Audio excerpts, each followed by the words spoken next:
Hello, good morning, dear children.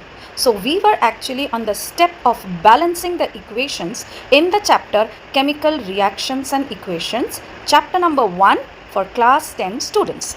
So, balancing the equations, we have done one equation and have seen how is it getting balanced. अब हम दूसरा equation देखेंगे.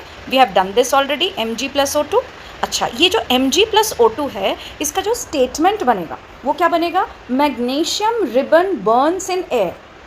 And wherever you find this statement written, that form it into an equation, तब आपको यही वाला equation बनाना है. और सभी क्लास 10 स्टूडेंट्स के लिए ये ज़रूरी है कि वो जब भी इक्वेशन बनाएं उसे बैलेंस ज़रूर करें. तो आपके लिए हर तरह के क्वेश्चंस आएंगे. आपको स्टेटमेंट में क्वेश्चन दिया जाएगा, आपको उसे भी बैलेंस करना पड़ेगा और इक्वेशंस भी उसके लिखने पड़ेंगे. So let us see another equation two balance. This is Fe plus H2O. Giving means जब भी मैं गिविंग बोलती हूँ इसका मतलब है एरो.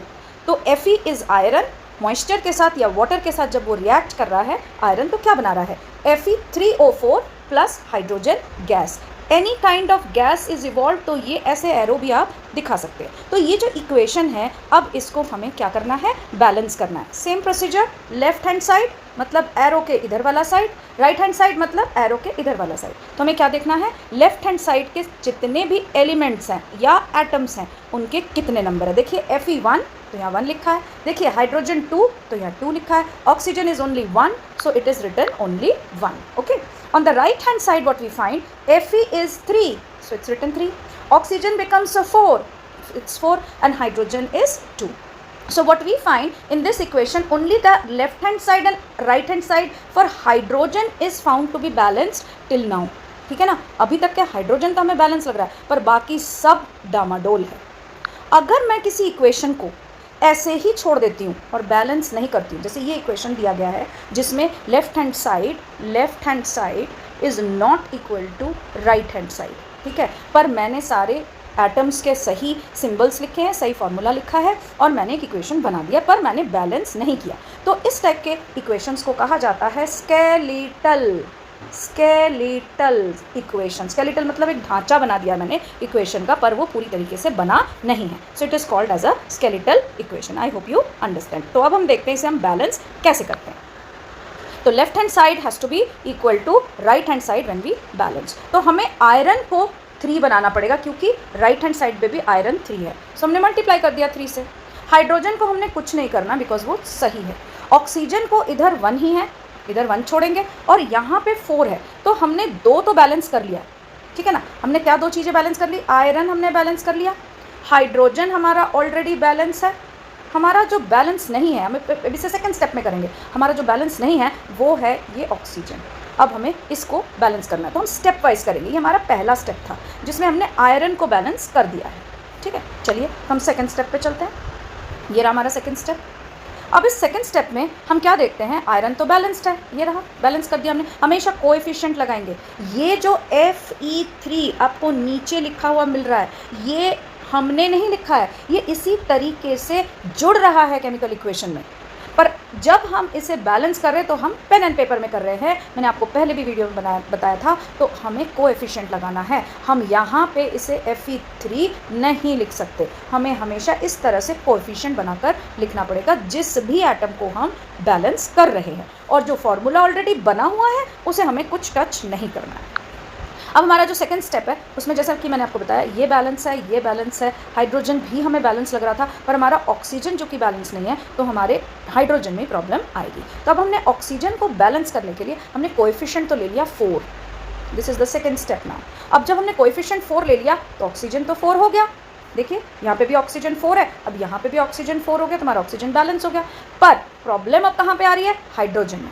तो हाइड्रोजन अब 4 2 8 बन चुका है. वेरी इजी, हम यहाँ पे भी 4 लगा लेंगे थर्ड स्टेप में. लेट अस सी. ये देखिए, अब आप ये देखिए कैसे किया. 3Fe कर लिया जो हमने पहले स्टेप में कर लिया था. सेकेंड स्टेप में हमने क्या किया? ऑक्सीजन को बैलेंस कर लिया.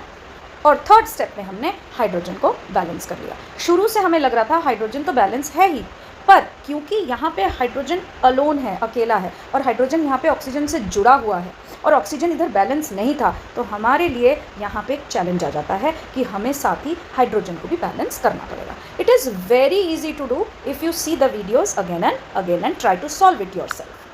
तो ये रहा हमारा final balanced equation and thus we see our equation is balanced. Informative equations क्या होते हैं हम देख लेते हैं. Informative equation is the representation of physical states using symbols. Physical state क्या होता है?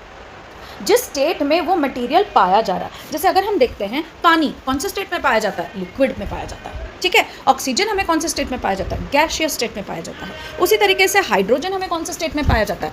गैसियस स्टेट में पाया जाता है. तो और आइस का कौन से स्टेट में, आयरन कौन से स्टेट में, वो सारे जो स्टेट्स हैं वो हमें लिखने पड़ेंगे. और हम कैसे लिखते हैं इन स्टेट्स को? सॉलिड को एस लिखते हैं. Let us see what is it.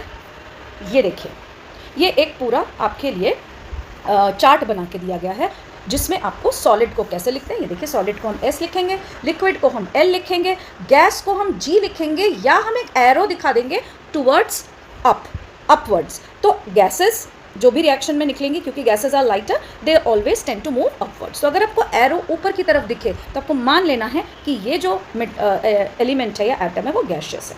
अगर कोई मटेरियल वाटर सोल्यूबल है तो हम उसे लिखते हैं एक्वस, AQ. अगर हमें लग रहा है कि कोई चीज़ नीचे जम रही है तो अब हम उसे इस तरह से दिखाते हैं जिसे हम कहते हैं प्रेसिपिटेट. ठीक है, प्रेसिपिटेट. तो ये रहे फिजिकल स्टेट्स. अब आपने बैलेंसिंग तो देख लिया. बैलेंसिंग के साथ साथ अब आपको नीचे नीचे छोटे छोटे अक्षरों में ये भी लिखना पड़ेगा जो रिप्रेजेंट करता है इक्वेशन का फिजिकल स्टेट. क्योंकि क्या होता है, कई बार कोई सॉलिड रिएक्टेंट प्रोडक्ट बनने के बाद गैस बन जाता है. ठीक है, तो पहले हम रिएक्टेंट में एस दिखाएंगे और प्रोडक्ट में हम उसी का एरो बना के अपवर्ड दिखाएंगे या जी दिखाएंगे. So this is also very important to note down when the reactions are going on. ये देखिए, रिएक्शंस और भी अभी फिजिकल स्टेट्स में हम कैसे लिखते हैं. Reaction condition such as temperature, pressure और एयर कैटलिस्ट इंडिकेटेड अबव और बिलो द एरो. कई बार जो हम एरो लिखते हैं ना बीच में, उसके ऊपर जो कुछ हम लिख रहे हैं, मान लीजिए हम उसके ऊपर NaOH लिख रहे हैं, सोडियम हाइड्रोक्साइड. इसका मतलब ये एक कैटालिस्ट है. कैटालिस्ट मतलब इसकी ज़रूरत पड़ रही है इक्वेशन को या रिएक्शन को करने के लिए. या हम इसके एरो के ऊपर ऐसे लिखते हैं, आपको फोटोसिंथेसिस का इक्वेशन तो याद होना चाहिए. उसमें हम सनलाइट लिखते हैं, ऊपर ऐसे सनलाइट लिखते हैं और नीचे हम लिखते हैं क्लोरोफिल. तो ये क्या कहता है कि ये टेम्परेचर कहाँ से आ रहा है?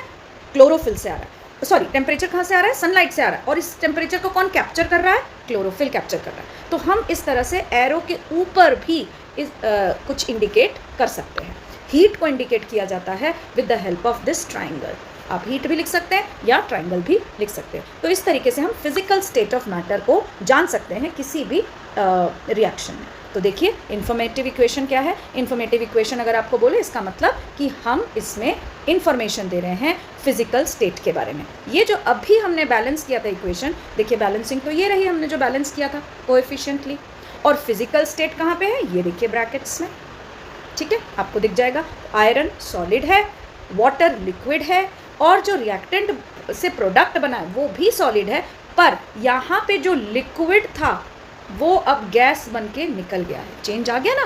तो इसी तरीके से हमें इंफॉर्मेशन भी मिलता है जब हम फिजिकल स्टेट ऑफ मैटर को इक्वेशन में लिखते हैं. इस तरीके से इस इक्वेशन में भी देखिए आपको लिखा मिलेगा CO, कार्बन मोनोऑक्साइड, किस फॉर्म में है? गैसियस फॉर्म में है. 2H2, ये 2 जो कोएफिशिएंट है तो बैलेंसिंग का. H2 is in gaseous form. ये जो 340 ATM है, ये टेम्परेचर आपको अभी पता चला ना, एरो के ऊपर भी हम लिखते हैं इंडिकेट करने के लिए. तो 340 ATM इज एटमॉस्फेरिक प्रेशर. अब इससे जो रिएक्शन से जो प्रोडक्ट बन रहा है CH3OH, वो क्या है? लिक्विड है. सिमिलरली देखिए, मैंने अभी आपको बोला था कि आपको इक्वेशन आता है फोटोसिंथेसिस का. ये देखिए इक्वेशन फॉर फोटोसिंथेसिस. ये देखिए एरो के ऊपर लिखा हुआ है सनलाइट एंड क्लोरोफिल. आप देख लीजिए, ये है इसकी बैलेंसिंग, जहाँ पे ये कोएफिशिएंट्स बताते हैं ये बैलेंस्ड है इक्वेशन, और ये बताते हैं कि ये फिजिकल स्टेट कौन सा है. क्योंकि फोटोसिंथेसिस में कार्बन डाइऑक्साइड गैसियस फॉर्म में नहीं, पानी के साथ घुलकर यूज़ हो रहा है, इसीलिए हमने एक्वस लगाया है. रूट्स जो वाटर एब्जॉर्ब कर रहे हैं वो तो लिक्विड ही एब्जॉर्ब कर रहे हैं. जो फूड प्लांट्स बना रहे हैं वो कौन से फॉर्म में? क्योंकि वो पानी में मिक्स हुआ रहता है, इसलिए हमने उसे एक्वस लिखा है. ऑक्सीजन जो प्लांट्स रिलीज कर रहे हैं वो भी वाटर वेपर के रूप में कर रहे हैं, तो मिक्स करके हो रही है, तो एक्वस लिखा है। साथ ही जो पानी बन रहा है lastly in the equation which is absorb by the plants is in liquid form. Okay, so I hope you have now understood about informative equations and also how it is done. In my next video, we are going to see the different types of reaction in chemical reactions. Till then, stay tuned. Thank you. Goodbye.